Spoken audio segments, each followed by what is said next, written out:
The splintered timber of the mine entrance vomited dust and the screams of men, but Anway heard only the final, definitive silence that followed. Her husband Lynn was in there. The thought was a flat, smooth stone in her mind, devoid of the sharp edges of grief that would surely come later. For now there was only the pressure of it. She stood apart from the wailing women, a solitary figure in the oppressive heat of the Wyoming summer. Her hands, perpetually softened and puckered from the lye soap and hot water of their small laundry business, were clenched into tight fists at her side. She did not weep. The tears were a luxury for women who believed someone would come to wipe them away. Anway had learned long ago that her own hands were the only ones she could rely on. The foreman, a man with a sun-scorched face and eyes that never quite met hers, approached with his hat in his hands. He mumbled words of regret, of cave-ins and bad luck, but she processed none of it. Her gaze was fixed on the gaping maw of the mine, the place that had swallowed her husband whole, leaving behind nothing but a debt to the company store and a suffocating emptiness in their small two-room shack. She turned without a word and walked back toward the town, her steps measured and even. The dust of the street coated the hem of her simple cotton work dress, but she felt nothing. Back in the shack, she methodically took off the dress and folded it. From a small wooden chest, she retrieved the garment she had worn to travel across the ocean, a gray silk cheongsam, severe and unadorned.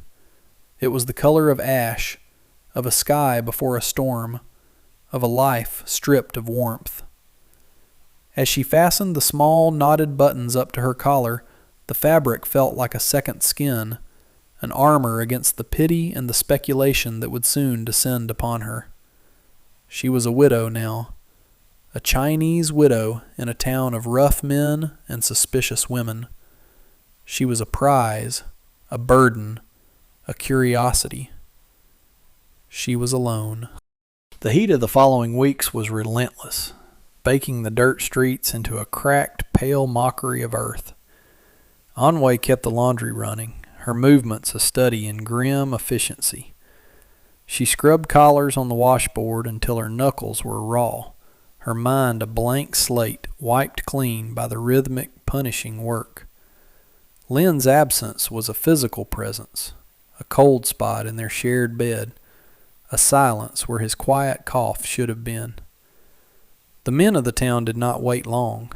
The first was Mr. Gable, the owner of the saloon, a man whose girth strained the buttons of his waistcoat and whose breath smelled of stale whiskey and cheap cigars. He filled the doorway of her laundry, blocking the afternoon light. "A woman alone," he began, his voice a low rumble that felt like a violation in the steam-filled air. "It ain't right. It ain't safe. You need a man to look after you. I've got a fine house." He gestured vaguely with a sausage-like finger. Anway continued to press a white shirt, the hiss of the hot iron on the damp cotton the only reply. She did not look at him. She felt his gaze travel over her, lingering on the high collar of her gray cheongsam, an appraising, possessive look that made her skin crawl. It was the same look Lynn's uncle had given her before selling her as a bride, a look that calculated worth and saw only property. "I can take over the debt at the company store," he added, as if this were the final, irrefutable point in his favor. She set the iron down on its trivet with a firm click. "The laundry is not for sale," she said, her voice quiet but as unyielding as river stone. "And neither am I." Mr. Gable's face flushed a deep, mottled red. He sputtered, unused to refusal, especially from a woman like her. He saw her not as a person, but as an exotic commodity, suddenly available. He left, slamming the door hard enough to rattle the small window pane, his parting curse swallowed by the ever-present Wyoming wind. Anway did not flinch.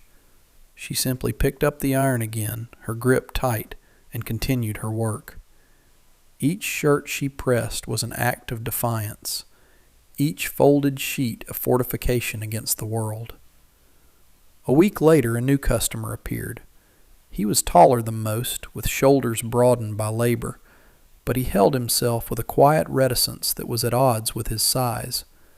He placed a canvas sack of laundry on her counter, his movements careful, almost hesitant. He did not crowd her space. Anway looked up from her ledger, her eyes instantly assessing him.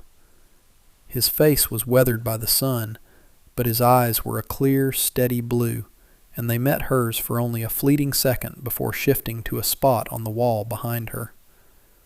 This was Samuel, a rancher who kept to himself on a piece of land a few miles out of town.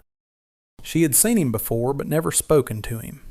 He was a man of few words, the town gossip said, more comfortable with horses than with people. "For washing," he said. His voice was low and soft, a stark contrast to Mr. Gable's booming pronouncements.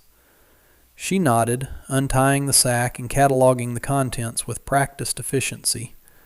Work shirts, denim trousers, all of it smelling of dust and sweat and horses. She named a price. He simply nodded and placed the coins on the counter, his calloused fingers brushing the wood. He made no attempt to let his hand linger near hers, a small but significant detail she registered with a part of her mind that was always on alert. He did not compliment her, or pity her, or offer unsolicited advice. He simply conducted his business and turned to leave. At the door, he paused for a moment, his back to her.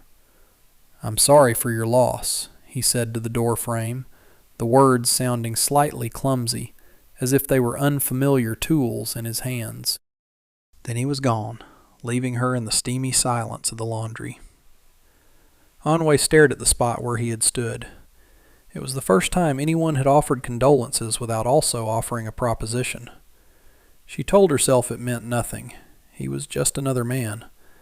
But as she began to sort his clothes, she noted the careful, mended tears in a shirt cuff, a sign of a man who took care of what he owned. And for a reason she could not name, the thought lingered. The pressure on Anway did not relent. It merely changed its form. Sheriff Drummond, a man who wore his authority like a cloak, paid her a visit next. He did not bluster like Gable. His approach was more insidious, cloaked in the language of concern and civic duty. He leaned against the counter, his silver star glinting in the dim light, and spoke of the dangers for a woman on her own. "Vagrants, thieves," he listed, his tone grave. "This is a rough town, Anway. A woman needs protection. A husband provides that. The law provides that." He let the implication hang in the air between them. His protection came with a price, and that price was her. He was offering her a cage gilded with the appearance of safety. She remembered Lynn, who had been gentle, but who had also seen her as his possession, a beautiful, fragile thing to be kept inside. She had traded one master for another, and she would not do it again. She had not survived an ocean crossing and the crushing poverty of this new land to become the property of the local lawman. "I can protect myself, Sheriff," she replied, her voice maintaining its steady, low pitch. She continued to fold a set of linens, her hands moving with a precision that belied the tremor of fury inside her. Her defiance angered him. He saw it as an affront to his position, to the natural order of things. "You're a proud woman," he sneered, his mask of concern slipping to reveal the contempt beneath. "Pride won't keep you safe when you're all alone out here. You'll see. You'll come to me when you're desperate enough." He left, and the whispers in the town grew louder. The women watched her from behind their curtains, their expressions a mixture of pity and scorn. They saw her as stubborn, foolish. They did not see the iron will forged in a past she never spoke of, a resolve to never again be dependent on the whims of a man.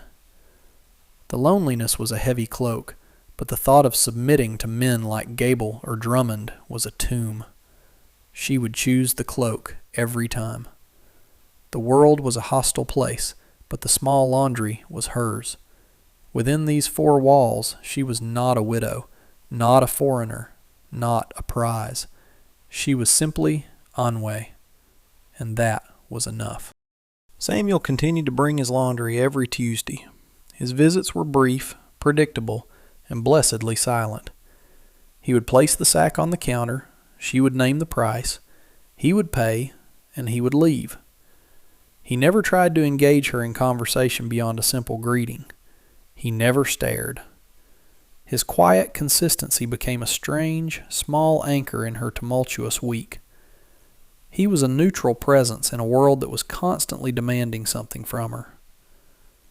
One sweltering afternoon he arrived as usual, but after placing the coins on the counter, he also set down a small, cloth-wrapped bundle. Anwe froze, her eyes narrowing with immediate suspicion. A gift. Gifts were leverage. They were debts to be collected upon later. She stared at the bundle, refusing to touch it. Samuel seemed to understand her hesitation. "My hens are laying more than I can use," he said, his gaze fixed on his own dusty boots. "It's just eggs, nothing more." He didn't wait for a reply, turning and leaving as quietly as he always did. Anwe remained still for a long time, her heart hammering against her ribs. She slowly reached out and unwrapped the cloth. Inside were 6 perfect pale brown eggs nestled in a bed of straw. They were still slightly warm. She picked one up, its surface smooth and fragile in her palm. It was a simple, practical thing. Food, not flowers or trinkets. It was an offering of sustenance, not sentiment. She told herself it was a meaningless gesture, an attempt to clear a glutted larder. But as she stood there in the fading light, holding the small, warm egg, a crack appeared in the icy wall she had built around her heart. It was a tiny fissure, almost invisible, but it was there. She cooked one of the eggs for her supper that night, and it tasted of something more than just nourishment. For a fleeting moment, it tasted like a kindness she had forgotten could exist. The whispers and stares finally coalesced into a direct confrontation. One evening, as she was preparing to close, Mr. Gable and 2 of his patrons cornered her outside the laundry. The setting sun cast long, menacing shadows behind them. "We're tired of your high and mighty act," Gable snarled, his face slick with sweat. "You think you're too good for us? You're nothing but a foreigner living on our charity." The men hemmed her in, their bulk creating a wall of intimidation. Anwe backed away until her shoulders hit the rough wood of the building. She clutched the key in her hand, the metal biting into her palm. Her heart pounded, a frantic bird trapped in her chest, but her face remained a calm, impassive mask. She would not give them the satisfaction of her fear. She met Gable's gaze directly, her silence a more powerful rebuke than any words she could have spoken. It was then that a figure emerged from the twilight. Samuel. He had been walking down the street and had stopped, his expression unreadable. He wasn't carrying a weapon, and he didn't stride forward with aggression. He simply stood there, watching. His presence was enough to make the men falter. They weren't afraid of him, not physically, but his quiet witness seemed to shame them. After a tense moment, Gable grumbled a curse and turned away, his cronies following like dogs at his heel. Anwe was left trembling, the adrenaline finally flooding her system. She leaned against the wall, her legs weak. Samuel did not rush to her side. He remained where he was, a respectful distance away, giving her space to compose herself. She finally managed to unlock the door and slip inside, shutting it firmly behind her. Later, as she sat on the small, rickety porch behind her building, staring into the deepening dark, she heard a soft footfall. It was him. He stopped at the edge of the porch, a dark silhouette against the starry sky. He just stood there for a long moment, and she thought he might turn and leave. Instead, he spoke, his voice barely disturbing the quiet of the night. May I just sit with you?" The question was so unexpected, so devoid of demand, that it caught her completely off guard. He wasn't asking for her hand, her time, or her gratitude. He was asking for permission to share her silence. Anway looked at the empty space on the wooden step beside her. For months, that space had been a symbol of her isolation. Now, a man was asking to occupy it, not to claim it, but simply to be present within it. Her entire life had been a series of transactions, of men taking what they wanted or offering things she didn't want in exchange for her submission. Lynn had wanted a wife. Gable wanted property. Drummond wanted control. Samuel, it seemed, wanted nothing but to sit. The instinct to refuse, to protect her solitude, was powerful. It was the only defense she had. But looking at his unassuming silhouette, she felt a different instinct stir within her, one that was older and more deeply buried, the simple human need for companionship without threat. She gave a single, almost imperceptible nod. He moved slowly and settled on the far end of the step, leaving a generous space between them. And then there was only the sound of crickets and the vast, breathing quiet of the prairie night. He did not speak. He did not look at her. He rested his forearms on his knees and gazed out at the horizon, as if he were simply watching the stars emerge one by one. Anway found herself slowly unclenching her fists. The rigid posture she held all day began to soften. She watched him from the corner of her eye, observing the steady, even rhythm of his breathing. The air between them was not heavy with unspoken expectations. It was light, breathable. For the first time since the mine had collapsed, she felt a measure of peace settle over her. It was a fragile, tentative thing, but it was real. The silence wasn't empty. It was shared. And in that shared silence, on a dilapidated porch behind a small laundry, a wall she had thought impenetrable began to crumble. That night marked the beginning of a new ritual. Every Tuesday, after dropping off his laundry and retrieving the previous week's load, Samuel would walk around to the back of the building. Anway would be there, sitting on the porch step as the day cooled into evening. He would ask the same question, always with that same quiet respect. "May I sit?" And she would always nod. Their sittings were rarely filled with conversation. The silence remained their primary language. But slowly, tentatively, words began to find their way into the spaces between the chirping crickets. "The heat is hard on the horses," he might say, and she would reply with a simple yes. She learned that he had come from the East, that he had bought his land with the last of his family's money, and that he was trying to build a life from the unforgiving soil.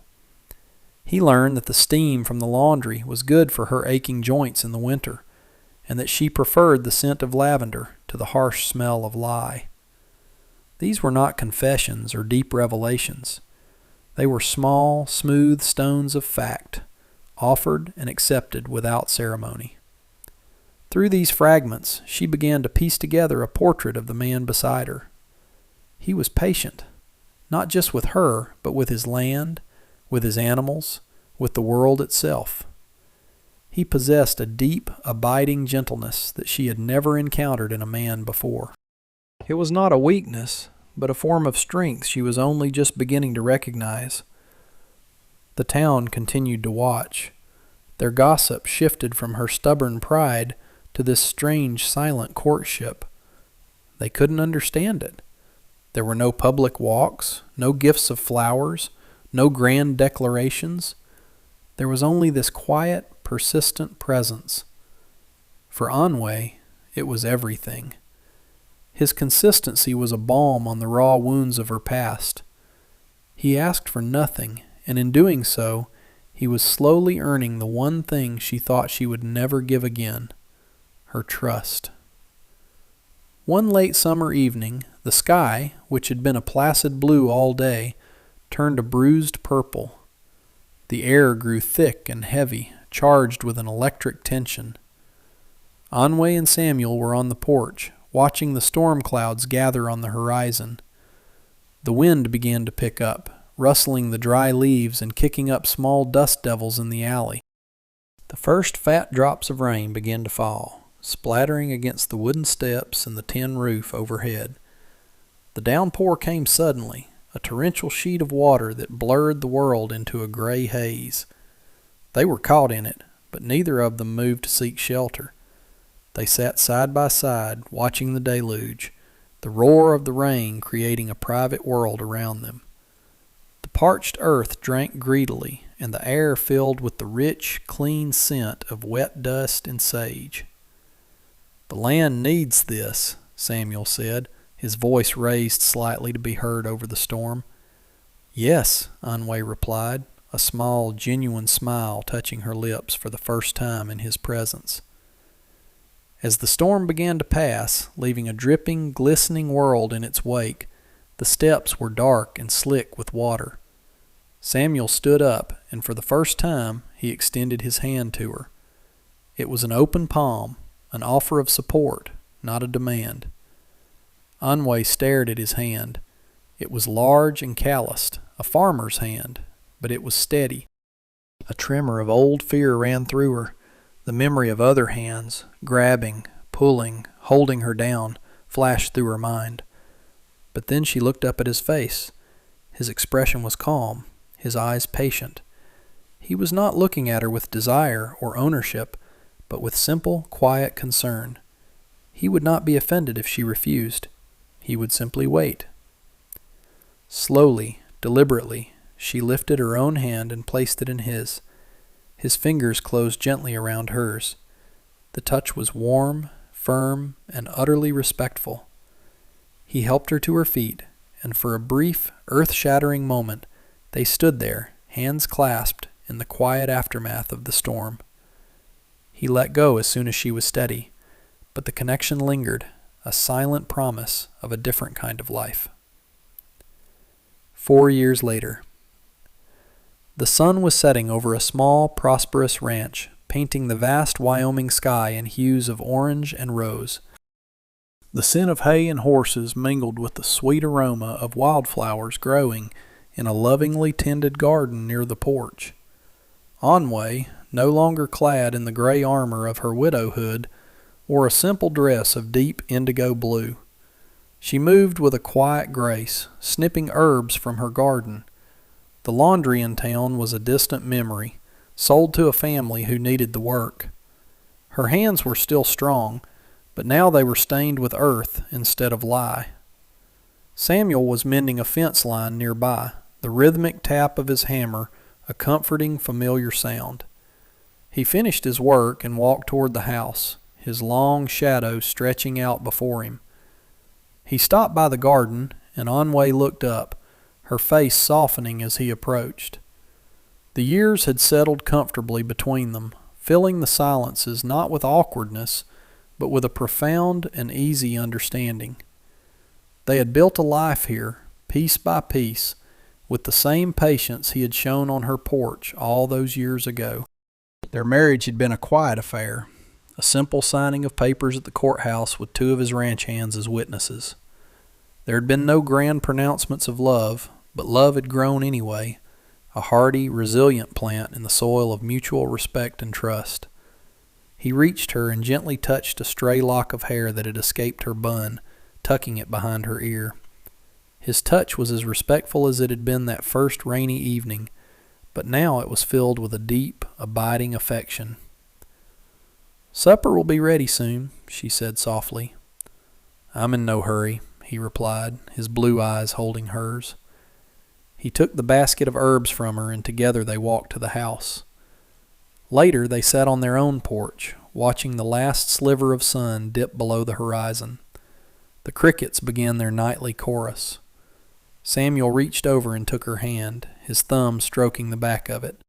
It was a simple, everyday gesture, but for Anwe it was the culmination of a long, arduous journey from the desolate silence of grief to the peaceful quiet of a shared life. She had found a home not in a place, but in a person, a man whose strength was in his gentleness, and whose love was a quiet, steady presence, as reliable as the setting sun.